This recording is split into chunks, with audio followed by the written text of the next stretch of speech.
Bueno, creo que ya estamos. En honor al tiempo, les damos la bienvenida a la cuarta sesión de Café con Impacto. Hoy día vamos a hablar de un tema muy interesante, que es conversar sobre esta dicotomía aparente, pero no siempre real, sobre si es posible invertir con impacto y tener rentabilidad asociada a ese tipo de proyectos. Quiero agradecer en nombre del GSG, NAP Chile, que es el capítulo para la inversión de impacto en Latinoamérica, la organización que promueve este tipo de inversiones, esta manera de invertir más bien, y en asociación con el Centro de Gobierno Corporativo de la Universidad Católica, quienes muy amablemente nos están ayudando en este desafío, presentándole a la gente que está en sus redes, para así atraer más personas al mundo de la inversión de impacto.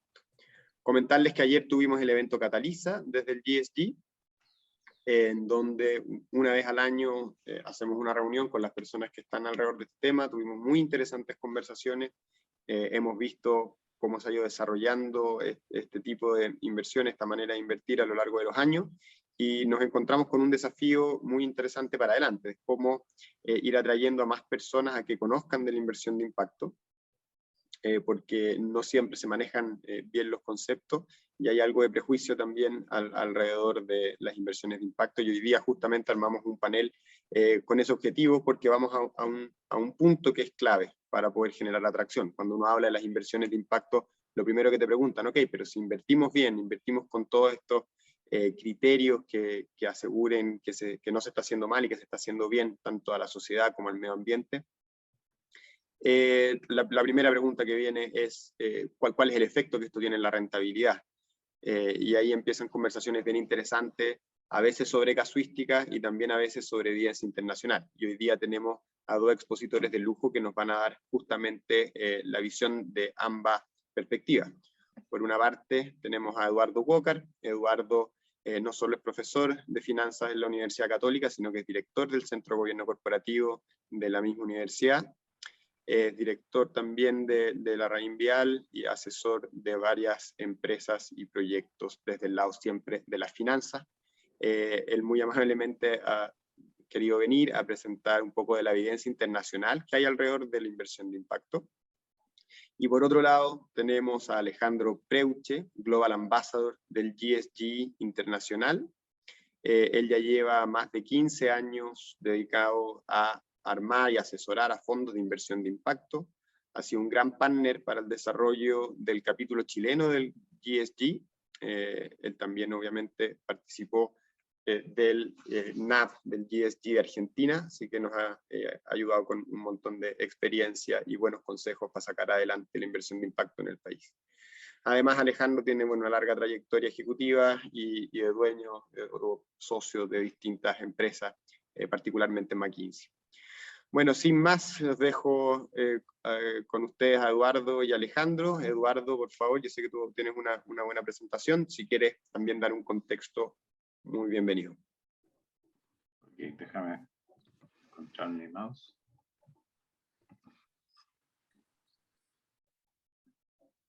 Ahí estoy presentando. ¿Se ve? Se ve Perfecto. bien, sí. Sí, ya. Bueno, muchísimas gracias por la invitación. Este es un tema que lo encuentro muy interesante, muy apasionante. La pregunta yo creo que es pertinente y espero ser muy directo en términos de lo que dice la evidencia internacional al respecto. Yo les digo de dónde vengo, o sea, yo vengo de la academia, eso para mí es lo principal, ha sido mi vida, soy profesor titular de finanzas de la Universidad Católica, además soy director en el Centro de Gobierno Corporativo. Desde esos dos puntos de vista me ha tocado meterme algo en ESG, inversión de impacto, pero sobre todo ESG, o sea, estudios que estamos realizando relacionados con este tema y a partir de evidencia internacional. Después, en la Reinvial me ha tocado, Asset Management, me ha tocado también mirar esto desde el punto de vista un poco más práctico, aplicado, y he visto cómo han ido cambiando las tendencias en el mundo sobre tomar en cuenta los criterios de inversión responsable al momento de hacer inversiones. Y por último, soy asesor ahí en WEC4, que es un fondo de inversión que invierte en plantas eléctricas de energía renovable, que es súper interesante esa experiencia para mí, una experiencia súper concreta y práctica relacionada con el tema. Bueno, entonces, esto es un ejemplo de lo que hay en la Reinvial. Aquí hay 8 puntos, no lo voy a leer todos, pero bueno, hay una nueva gerencia de sostenibilidad. Esto también tiene que ver con los requisitos nuevos de la CMF. Fue el primer fondo de deuda latinoamericana en dólares con baja huella de carbono. Signatarios de los PRI, que son los Principles for Responsible Investment desde 2018. Y por el último ahí que tengo, donde además Rafael tiene una participación importante, que es el Fondo de Inversión, la Reinvial de Financiamiento e Impacto Social. Y quizás ahí después, Rafael, no te debería quitar a ti la palabra, que tú eres como uno de los papás de este proyecto. Pero tiene que ver con pago por resultado de evitar ¿cómo se llama? Que los niños ¿cómo se llama? Se salgan, ¿cuál es la palabra exacta? Que se salgan de los colegios y traerlos de vuelta, ¿no? Para evitar la exclusión escolar, claro, que es el concepto más técnico. Escolar, claro. Entonces, o sea, por ese lado he tenido alguna experiencia bien práctica, por el lado de Web 4 también. Pero vamos a la pregunta, o sea, yo la estoy cambiando un poquito, o sea, la inversión ESG responsable y o de impacto, sin sacrificio de rentabilidad, o sea, se puede. Y aquí, evidencia científica, a todo esto, si me alargo, me vaya avisando, pero la evidencia científica, lo que a la academia nos gusta llamar científico, la verdad es que suena un poco presuntuoso, pero básicamente son artículos publicados con revisión de pares en revistas buenas. Eso. Y la revisión de pares es muy importante porque esto es mucho más que evidencia anecdótica producto de 1, 2 o 3 experiencias, sino que de verdad se junta información sobre muchas experiencias distintas y se sistematiza. Por eso se llama científica con revisión de pares.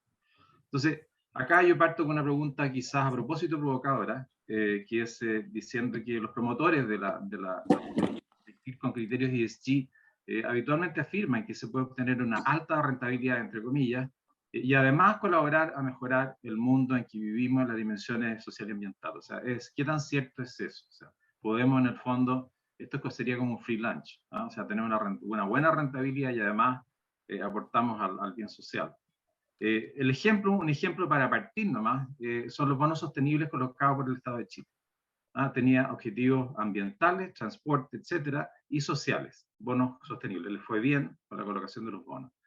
Fíjense que muchos de estos proyectos de todas maneras se iban a llevar a cabo. Entonces, ¿qué fue esto? En realidad esto fue un reempaquetamiento, fue un empaquetamiento, elaborar indicadores con asesoría externa, que ayudaran a que estos fueran calificados como sostenibles. ¿Okay? Y entonces, la asesoría externa podría pensarse que es como solamente una cosa de cubierta, de cómo empaquetamos las cosas. Yo creo que hay bastante de eso, la verdad, porque los proyectos se van a hacer igual. Pero yo de verdad les doy absolutamente el beneficio de la duda a que probablemente dejar instalados algunos indicadores que van a tener que seguir revisando a través del tiempo, e indicadores que además, mirando hacia el futuro, van a tomar en cuenta al momento de colocar bonos o financiamiento, a solicitar financiamiento más adelante. Entonces, hay una cosa de fondo, pero también puede haber algo de fondo. Ahora, ¿pero para qué se hace? ¿Para qué hacen todo este proceso que es bastante caro de contratar al asesor externo, etcétera? Primero, bueno, obviamente un reconocimiento internacional siempre va, o sea, reconocimiento internacional.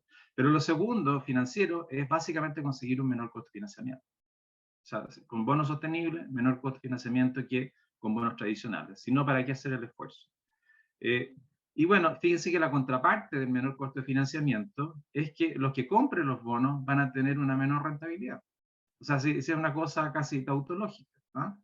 Entonces, en el caso de las empresas no es muy distinto. O sea, si ustedes pagan premios, están dispuestos a pagar más por instrumentos emitidos por empresas ESG responsables, si pagan más, entonces, bueno, para lo mismo, dado los flujos esperados, porque esa es la idea, dado los flujos esperados pagan más, entonces significa que las ganancias esperadas son menores. Me permití hacer este ejemplo, que es súper sencillo y muy típico de finanzas, como con un dividendo perpetuo. Entonces lo que tenemos acá es que si aumentamos el precio, si pagamos más, dado los dividendos futuros, porque en eso consiste la mayor valoración, o sea, un ceteris paribus, dado los dividendos futuros, pagamos un menor precio. Bueno, la consecuencia de eso es que la tasa de descuento es menor, y el reflejo de la menor tasa de descuento es que la rentabilidad esperada son menores. O sea, eso no funciona de otro modo. Entonces, la evidencia nos permite concluir hasta ahora que la inversión de cartera en empresas ESG responsables genere rentabilidades anormales positivas. Lo anormal es un concepto súper financiero, o sea, esto es ajustado por una serie de parámetros de riesgo, no se encuentra evidencia. Sí se encuentra evidencia de que la inversión responsable reduce el riesgo sistemático de las empresas, entonces sería la explicación de por qué las tasas de descuento son menores, y que además los inversionistas estén dispuestos a recibir menores rentabilidades. No estoy diciendo que sea negativa o cero, no, o sea, menores rentabilidades al invertir en este tipo de empresas. Entonces, la mayor valoración de esta empresa en parte se explica por este menor riesgo. Entonces, mis últimas palabras son, yo estoy absolutamente consciente de la causa, sé que es una buena causa, que es muy importante, sé que hay mucho en riesgo, y lograr que se incorporen criterios ESG en la estrategia de las empresas productivas es súper importante. Y el empujón que se puede dar de la industria financiera, por ejemplo, a través de firmar estos principios de inversión responsable, es un empujón importante, ¿no? Y además hay un incentivo desde el punto de vista de las mismas empresas, porque ¿cómo se llama? El incentivo para los accionistas actuales, para los inversionistas actuales, de un mayor valor de su negocio es importante. Ahora, el tercer punto acá, si somos inversionistas durante el proceso de cambio o innovación ESG, vamos a tener una rentabilidad superior, ajustada por riesgo, porque estamos transitando hacia una mayor valoración producto de estos cambios tecnológicos. Pero esto no va a ocurrir si invertimos en un típico inversionista, somos un típico inversionista de cartera menor, sin gran impacto en las decisiones de la empresa. Por ejemplo, empresa que ya está en el Dow Jones Sustainability Index, en ese caso probablemente no podemos esperar una rentabilidad mayor que con otro tipo de criterios que no tomen en cuenta el ESG. Entonces, posiblemente la rentabilidad que se obtengan en inversiones ESG serán menores que las que se obtengan sin eso. O sea, por ejemplo, los sin stocks, lo que llaman las acciones pecaminosas, tienen una historia bastante larga donde la rentabilidad no es mala, es buena. O sea, y es precisamente porque como nadie los quiere o poca gente los quiere, se paga poco por los flujos y eso ofrece una buena rentabilidad. Entonces, pero queremos cambiar el mundo, ¿se fijan? O sea, eso es lo que queremos hacer, y si queremos cambiar el mundo, bueno, todos tenemos que hacer algún tipo de sacrificio, y en el caso de los inversionistas de cartera, tendrá que haber algún grado de sacrificio compensado probablemente con menor riesgo, especialmente riesgo climático, por ejemplo. Bueno, va a haber menor rentabilidad y menor riesgo. Entonces, ¿se puede invertir con impacto y al mismo tiempo generar un retorno financiero? Por cierto, o sea, que dude cabe que sí, ¿ah? Pero hay que tener en cuenta estos temas que les estoy diciendo. Entonces, eso es lo que yo tenía pensado a presentarles. Oye, Eduardo, muy interesante la información. Ya me preguntan por interno si es que se puede compartir tu presentación. Encantado. Perfecto. Oye, nada, yo creo que este es el debate, ¿no es cierto? Y creo que planteaste los puntos centrales, porque en cierta medida, si es que uno quiere aumentar el impacto en alguna de las variables en donde se pretende aportar, puede perfectamente tener incidencia en la rentabilidad de la acción en el corto plazo, pero es interesante saber que también puede aumentar la sostenibilidad del proyecto en el mediano y largo plazo. Entonces, entre esas variables, yo creo que el inversionista, dependiendo su apetito de riesgo y apetito de impacto, puede interesarse por uno u otro tipo de proyectos que apunten a tener una inversión de impacto. Solo para recordar, los criterios ESG son ciertos criterios que orientan la conformación de proyectos de inversión que apunten hacia lograr un impacto social positivo, social o medioambiental, pero la inversión de impacto se entiende como un concepto más amplio que los ESG, que tiene 4 grandes características. Obviamente es inversión, entonces tiene que generar rentabilidad o tiene que apuntar a generar rentabilidad.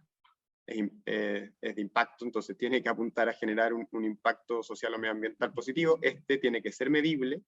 Y cuarto punto, que es donde se aleja un poco de los ESG, o no necesariamente en el fondo los ESG son de impacto, porque de fondo quienes están detrás de estos proyectos, promoviéndolos, invirtiendo, tienen una intencionalidad por lograr un impacto positivo. Ya solamente para recordar ese alcance, y por eso Eduardo plantea inversión ESG o de impacto, ¿cierto? O sea, no los pone los dos exactamente en el mismo paquete, aunque están ahí con varios puntos de intersección.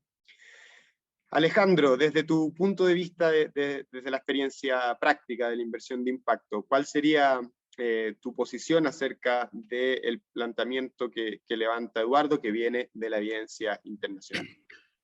Sí, bueno, muchas gracias, Eduardo. Clarísima tu presentación, el planteo con el cual coincido 100%. Al final, los mercados entienden cuál es el vínculo entre rentabilidad, riesgo, y finalmente arbitran de manera tal que todo tiende a equilibrios, con lo cual efectivamente, digamos, si hay en algún momento posibilidad de ganancias anormales por algún motivo, enseguida los mercados capturan esos deltas, ¿no? Me gustaría tomar como punto de partida una cosa que tú dijiste, que es si eres inversionista al comienzo del proceso. Porque me parece que efectivamente ahí es donde se plantea, desde mi punto de vista, el carácter estratégico de la inversión de impacto como generador, como potencial generador de un valor económico a crear significativamente superior.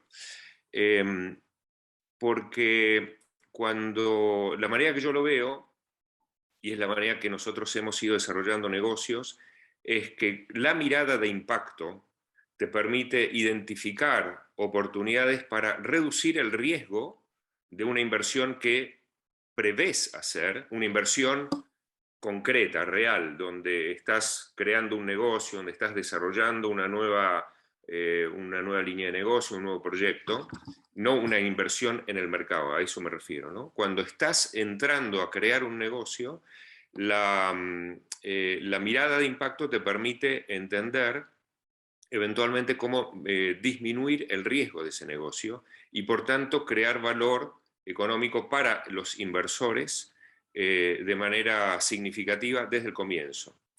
En ese sentido, mi experiencia al menos es que esta mirada de impacto te permite desarrollar insights que son distintos de los que normalmente desarrollaría otro. ¿Y de dónde viene eso? Esos insights que te permiten finalmente generar, al menos tener el potencial de generar retornos al capital superiores a los que de otro modo sería. Porque te permite, el impacto finalmente te lleva a ver cuál es no solamente el negocio en sí mismo, sino qué externalidades positivas crea este negocio en particular, o cuáles son las negativas que evitan.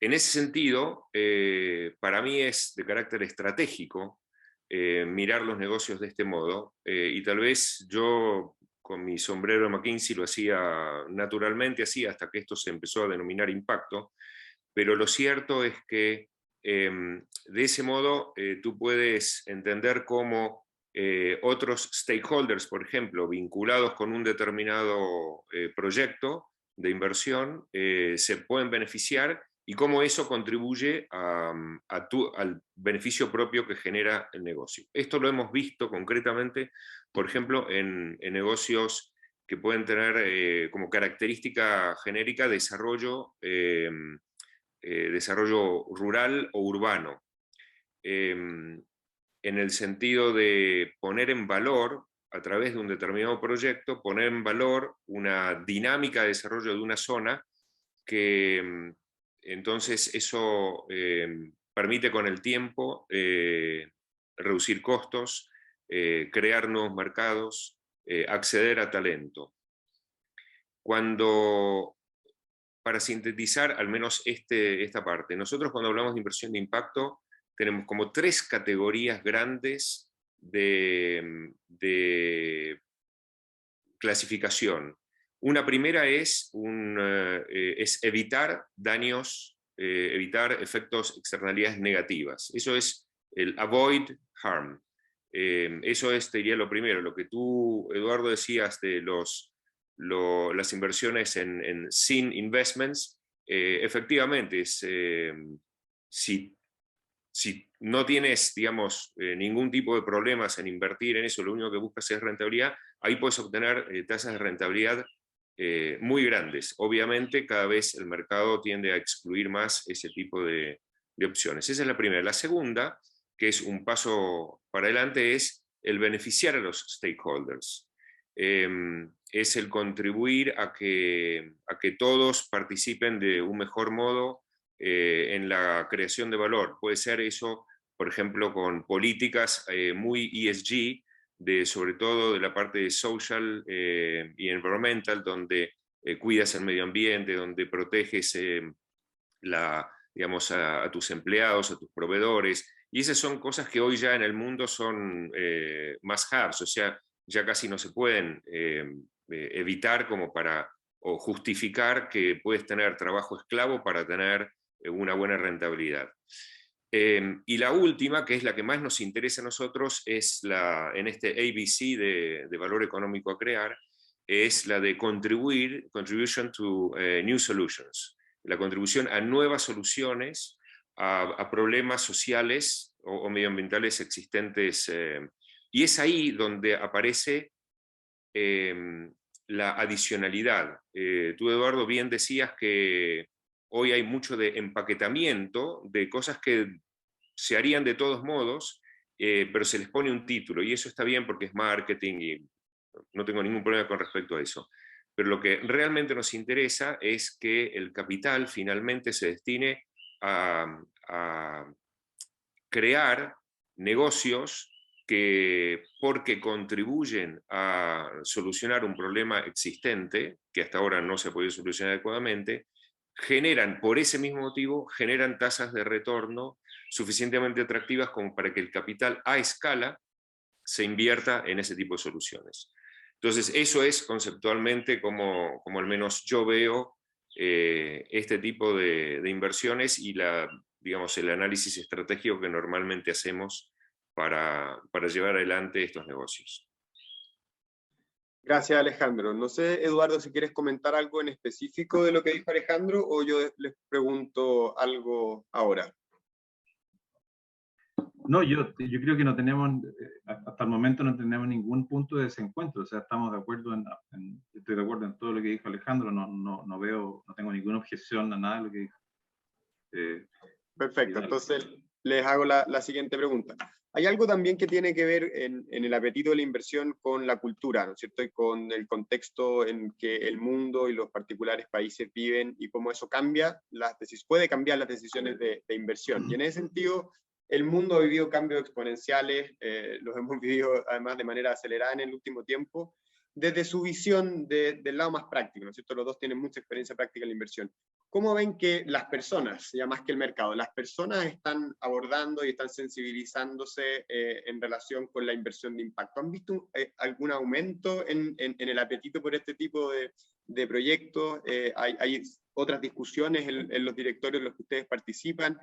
En el fondo, ¿creen que esta tendencia es algo que llegó para quedarse y que va a crecer en el tiempo, o se va a mantener como algo más de nicho a menos que pase algo distinto? Eduardo. Sí, yo sí creo que es algo, lo he dicho antes, lo he escrito en columnas, efectivamente esto está para quedarse, o sea, es un tema que es suficientemente preocupante e importante, y además no deja de ser, a ver, las empresas hoy día pueden estar cuestionadas por el tipo de cosas que hacen, y una manera de relacionarse con el mundo es a través de ser responsable social y ambientalmente. Uno lo puede ver, por ejemplo, en los reportes integrados. Yo creo que acá hay un punto muy importante, que son lo que no se mide no existe, y estos reportes integrados tienen indicadores súper específicos que repiten año a año para efectos de ver si están cumpliendo con las metas que le prometieron a los distintos stakeholders. Y es bastante transparente. Las empresas tienden a reorganizarse. O sea, por ejemplo, la Reinvial está creando esta gerencia de sostenibilidad, perdón. Yo antes pensaba que sostenibilidad era sustentabilidad, mal dicho, pero por Dios, que equivocado está. Entonces, bueno, pero ahí, o sea, mirando estas memorias integradas, uno ve iniciativas súper bonitas relacionadas con la comunidad, y que finalmente lo que algunos, por ejemplo, recuerdo de alguna minera haber comentado que, y no solamente la minera, sino que también una forestal grande, comentar que nosotros no podemos progresar si es que la sociedad en la que estamos insertos, la ciudad en la que estamos insertos no progresa con nosotros. O sea, así de sencillo.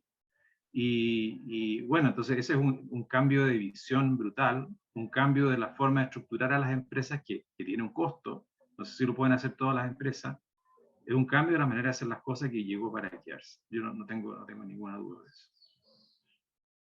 Gracias, Eduardo. Alejandro. Sí, a ver, yo coincido que es algo que está para quedarse y creo que se va a ir profundizando cada vez más. Yo particularmente tengo una visión, a ver, ¿cómo lo voy a decir?, relativamente crítica con respecto al tema de ESG, porque lo considero que en general es más un check the box que parte verdadera de una estrategia.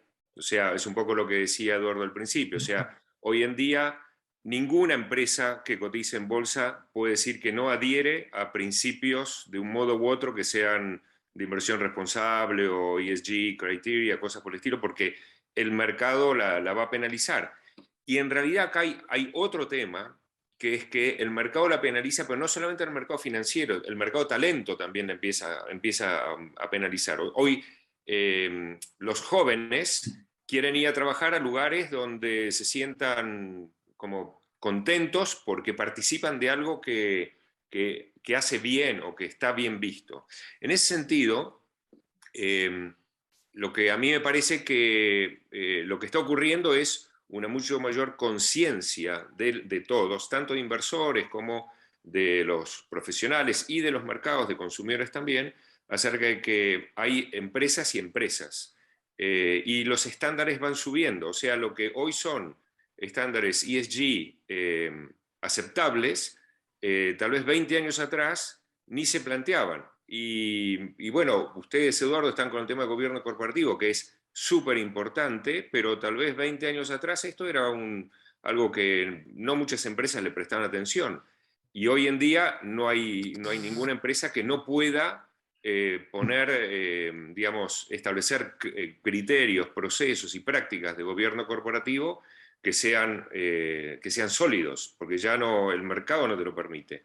Entonces, estas son tendencias que claramente están para quedarse. Con el acceso a más información, cada día hay mayor transparencia y el mercado las va discriminando. Lo que yo quiero decir, por eso digo que es una visión un poquito crítica la mía con respecto a todo esto, es que estos estándares está bien, pero es como que va levantando el nivel de todos. No necesariamente esto nos lleva a solucionar problemas críticos, ni medioambientales, ni sociales.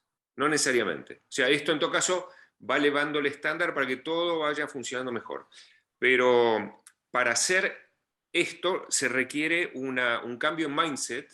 Recién decía, es un cambio cultural. Yo efectivamente creo que hay que producir un cambio en mindset en los directorios, porque tú tienes que empezar de allí para abajo, el top management, para que realmente se produzca la innovación necesaria, que a través de esa innovación sí puedes crear valor económico superior, y creo que eso es lo que los mercados finalmente van a estar buscando.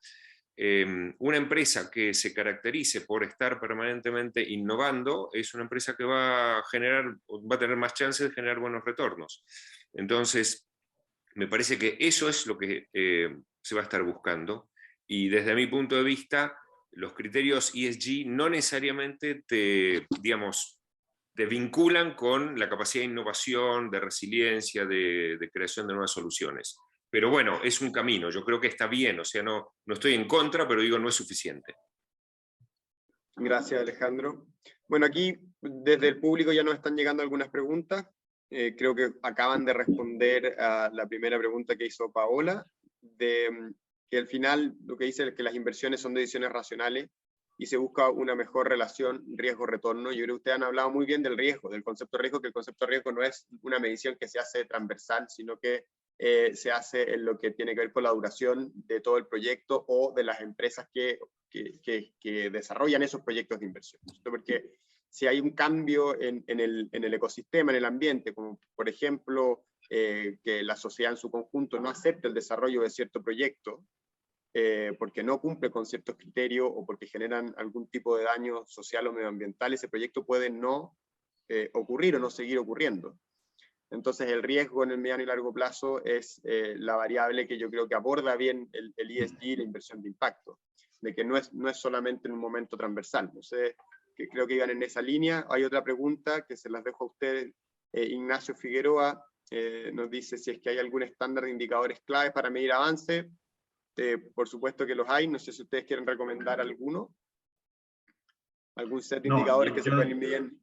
No sabría recomendar uno, yo solamente he visto la cantidad de certificaciones que tienen, por ejemplo, no sé, en el reporte integrado de AgroSuper o SMPC, la cantidad de estándares y certificaciones que tienen es bien notable. Entonces sí hay mediciones externas, pero yo no sé nada más práctico que eso. ¿No?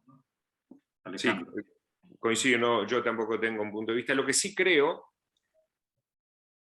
de vuelta, soy un poquito ácido con respecto a estos temas. Creo que las certificaciones son necesarias, pero no son suficientes.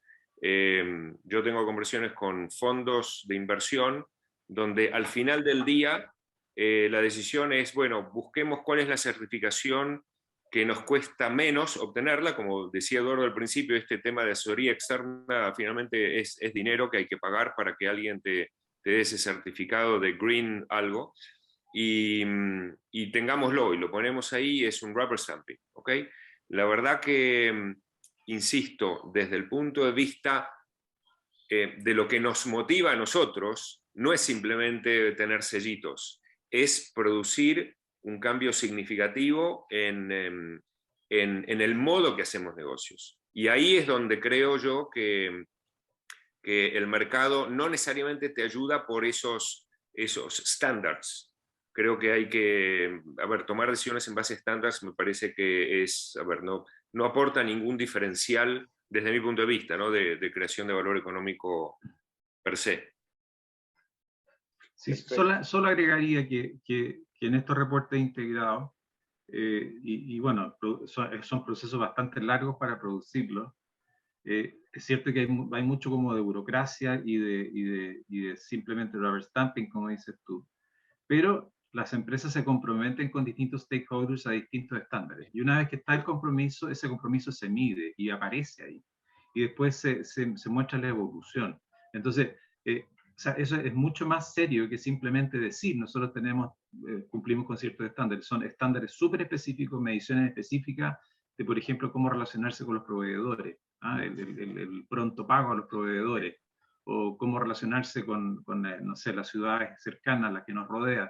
Y ahí, en ese sentido, de nuevo, insisto, a mí me abrieron los ojos, al principio no creía mucho, pero estos reportes integrados sirven mucho para relacionarse con los stakeholders. Uh-huh. Sí, coincido. Mi punto es que es necesario, no es suficiente. Esto es un poco lo que yo quiero decir, ¿no?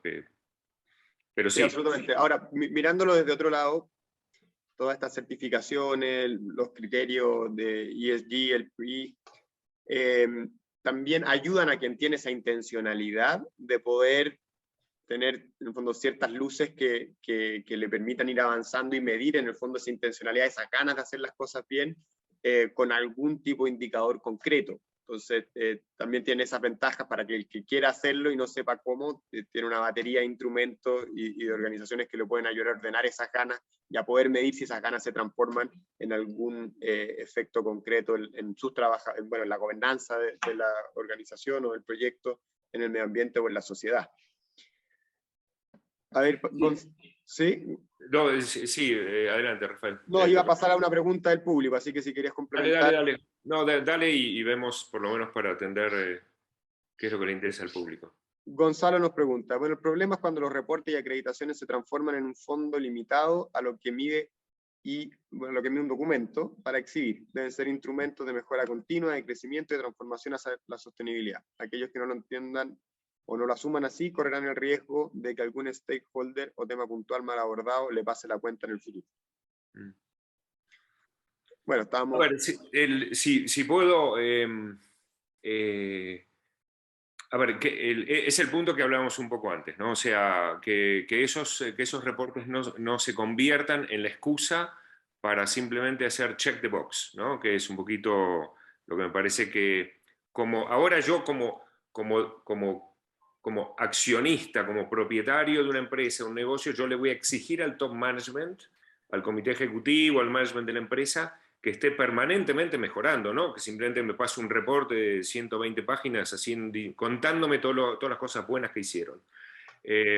Al final del día, la medida de la empresa sigue siendo el retorno financiero, y eso no lo dejemos de lado. Ahora bien, el capital fluye rápidamente. El capital va donde aparecen las mejores opciones. Cuando el nivel de riesgo aumenta, el capital se va. Eso, digamos, lo sabemos. O sea, el que está, cuando ve que el nivel de riesgo va a aumentar, se desvía. Aparecerá otro, luego a menores precios, ¿verdad? Pero eso es lo que llamamos lo que yo he llamado muchas veces el capital cobarde, ante el riesgo huye. Pero es un efecto absolutamente natural. Lo que es importante, desde mi punto de vista, es que es el management de las empresas que entiende, que creo yo, ¿no? Y espero, que entienda que no es suficiente hacer este checking the box, no es suficiente producir un reporte. Para los inversionistas cada vez más, por esto que hablábamos de la conciencia de que el capital finalmente tiene que contribuir a que haya una mejora en la sociedad, debería esforzarse para producir mejores soluciones.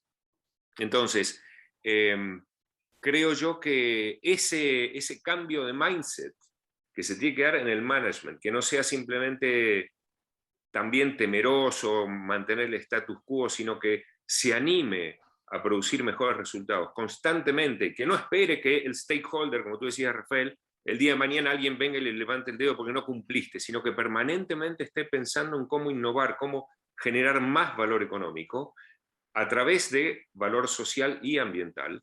Creo que esa es la clave. O sea, desde mi punto de vista, no hay camino para atrás de esto, o sea, no hay retroceso. Cada día hay más transparencia en la información, cada día hay más acceso a evidencia, más posibilidad de comparar, y el que no lo haga, creo que se queda fuera, claramente, ¿no? Es interesante ese punto y es el mensaje que se transmite desde el ESG, y obviamente que uno se topa desde el otro lado con gente que con razón también nos dice algo que planteaba Paola al principio. Aquí tiene que ver con un tema de rentabilidad y riesgo, y hacia allá se direccionan los grandes capitales. Pero la apuesta en el fondo que se está haciendo es si es que el capital va a ser validado por el ecosistema que está alrededor de los proyectos de inversión, sí y solo sí. Bueno, por una parte evidentemente no hace el mal, eso tiene que ver más con la política pública, pero se le está pidiendo un poco más, o esa es la apuesta, de que además que intente hacer el bien bajo ciertos estándares, en la medida en que, por supuesto, no sacrifique tanta rentabilidad que los proyectos no sean posibles.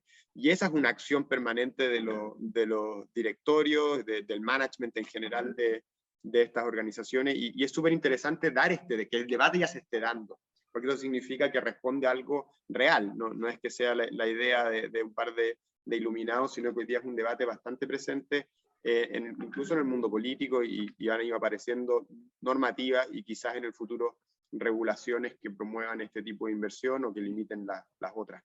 Hay otra pregunta bien interesante que nos viene desde el público, que dice, bueno, que han escuchado varios ejemplos de inversiones en medio ambiente que cumplen con criterios ESG, pero si alguno de ustedes tiene algún ejemplo de algún proyecto que sea característico para ejemplificar lo que tiene que ver con la letra número G, con el governance de los proyectos.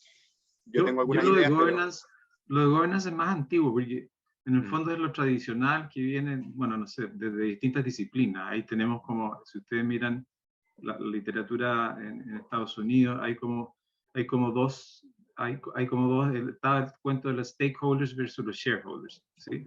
Y ahí hay y son tradiciones distintas. Una es como la tradición más económica y la otra tradición más legal, que bueno, en algún punto pueden juntarse.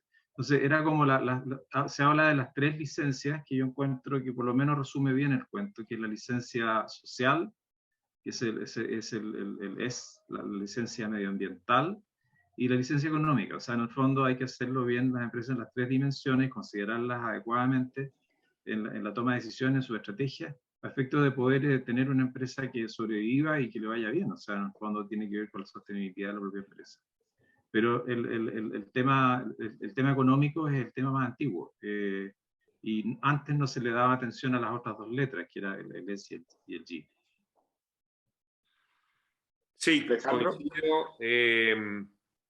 Yo creo que es interesante, a ver, no creo que haya, como decías, inversiones vinculadas particularmente con eso. Creo que son procesos donde claramente la estructura de governance, los procesos, las prácticas se han ido haciendo, digamos, práctica común.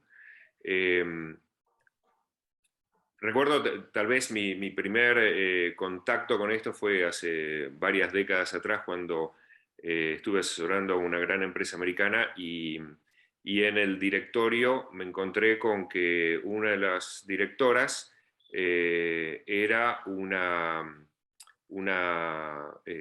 profesora de una escuela local que obviamente no sabía absolutamente nada de finanzas, pero sí sabía de la comunidad y aportaba puntos de vista que para el directorio podían ser interesantes, muchas veces para comprender cómo se vinculaba con esa comunidad.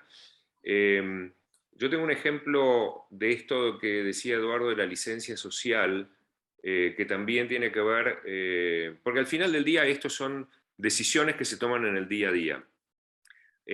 Habíamos montado un negocio muy interesante en un país de alto riesgo años atrás.